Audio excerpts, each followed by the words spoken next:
ছত্তিশগড়ে বাহিনীর জোড়া অভিযান, নিহত 22 মাওবাদী, সংঘর্ষে শহীদ এক জওয়ান। মাও দমন অভিযানে বড় সাফল্য যৌথ বাহিনীর। ফের ছত্তিশগড়ে মাওবাদী দমন অভিযানে বড় সাফল্য পেল যৌথ বাহিনী। ছত্তিশগড় জঙ্গলে চলে মাওবাদী ও পুলিশের গুলির লড়াই। নিহত কমপক্ষে 22 জন মাওবাদী। ঘটনায় শহীদ হয়েছেন এক জওয়ান, আহত হয়েছেন আরও 2 জওয়ান। ছত্তিশগড় পুলিশের দাবি, বৃহস্পতিবার সকাল 7টা নাগাদ দান্তেওয়াড়া জেলার সীমানা লাগোয়া বিজাপুর গঙ্গালুর এলাকায় পাহাড় জঙ্গল ঘেরা এলাকাতে যৌথ বাহিনীর সঙ্গে সংঘর্ষে 18 জন মাওবাদী নিহত হন। অন্যদিকে কাঁকেড়ে পৃথক সংঘর্ষের ঘটনায় মৃত্যু হয় 4 মাওবাদী জঙ্গির। 2টি জায়গা থেকেই অনেক অস্ত্রশস্ত্র এবং বিস্ফোরক উদ্ধার করা হয়েছে। ছত্তিশগড় পুলিশ সূত্রে জানা গেছে, পাল্টা হামলায় একজন জওয়ান শহীদ হয়েছেন এবং গুরুতর আহত হয়েছেন আরও 2 জওয়ান। সূত্রের খবর, বৃহস্পতিবার সকাল 7টা থেকে ছত্তিশগড়ের বস্তার ডিভিশনের অন্তর্গত বিজাপুর এবং কাকের জেলার অবুঝমাড়ের জঙ্গল কেঁপে ওঠে মাওবাদী পুলিশের গুলির লড়াইয়ে। বৃহস্পতিবার দুপুর পর্যন্ত শেষ খবর অনুযায়ী জানা গেছে, এখনও দুপক্ষের গুলির লড়াই চলছে। গত কয়েক মাসে ছত্তিশগড়ের জঙ্গলে নিষিদ্ধ সংগঠন সিপিআই মাওবাদীর সশস্ত্র শাখা PLGA অর্থাৎ পিপলস লিবারেশন গরিলা আর্মির সাথে নিরাপত্তা বাহিনীর একাধিক সংঘর্ষের ঘটনা ঘটেছে।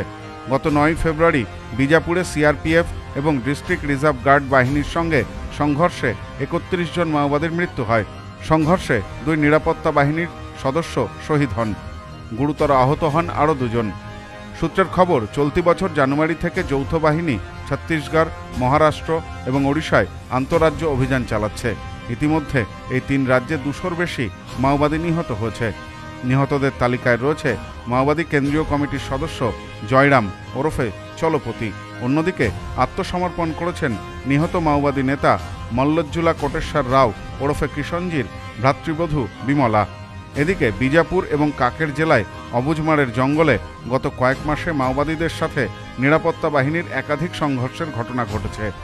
গত মাসে বিজাপুরে সংঘর্ষে 31 জন মাওবাদী গেরিলা নিহত হয়েছেন। আজ ফের কমপক্ষে 22 জন মাওবাদী নিহত হয়েছে। এ বিষয়ে আইজি পি সুন্দররাজ জানিয়েছেন, এখনো পর্যন্ত অভিযানে 22 জন মাওবাদীর দেহ উদ্ধার হয়েছে। প্রচুর অস্ত্রশস্ত্র উদ্ধার করা হয়েছে। সংঘর্ষে আমাদের এক জওয়ান শহীদ হয়েছেন। आज दिनांक 20 मार्च को बस्तर संभाग के अंतर्गत 2 अलग की मुठभेड़ जारी है। जिला बीजापुर, सुकमा एवं दंतेवाड़ा सरहदी इलाका में जो हुई मुठभेड़ में अब तक 18 माओवादियों का डेड बॉडी रिकवर किए थे। इस मुठभेड़ में हमारे एक जवान का भी शहादत हो गई। इसके बावजूद सुरक्षा बल द्वारा और बेहतर रहने के साथ इलाकों को घेराबंदी करके भी कार्रवाई जारी रखा है। इस मुठभेड़ में Bijapur DRG, Sukma DRG, cobra CRPF का बल शामिल रहा। दूसरी ओर जिला कांकर एवं नारायणपुर के सिरगदी इलाका में अभी एक मुठभेड़ जारी, उसमें कांकर DRG और BSF का बल शामिल रहा। इस मुठभेड़ में 4 माओवादियों का डेड बॉडी रिकवर की गई। दोनों मुठभेड़ में मिलाकर अब तक कुल 22 माओवादियों का डेड बॉडी रिकवर की गए थे और काफी बड़ी संख्या में ऑटोमेटिक, सेमी ऑटोमेटिक वेपन भी रिकवर की गए थे।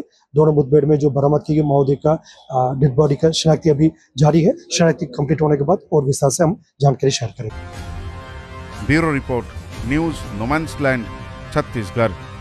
নিউ পিসি জুয়েলার্স, সম্পর্ক গড়ে দেয়। বনগাঁতে আমাদের 3টি শোরুম প্রতিদিনই খোলা। নিউ পিসি জুয়েলার্স, বনগাঁ বাটার মোড়। New PC jewellers branch, Kumudini স্কুলের বিপরীতে। New PC jewellers beauty, Motiganj, Hatkhola. আমাদের এখানে সোনা কিনুন পেপারের দামে।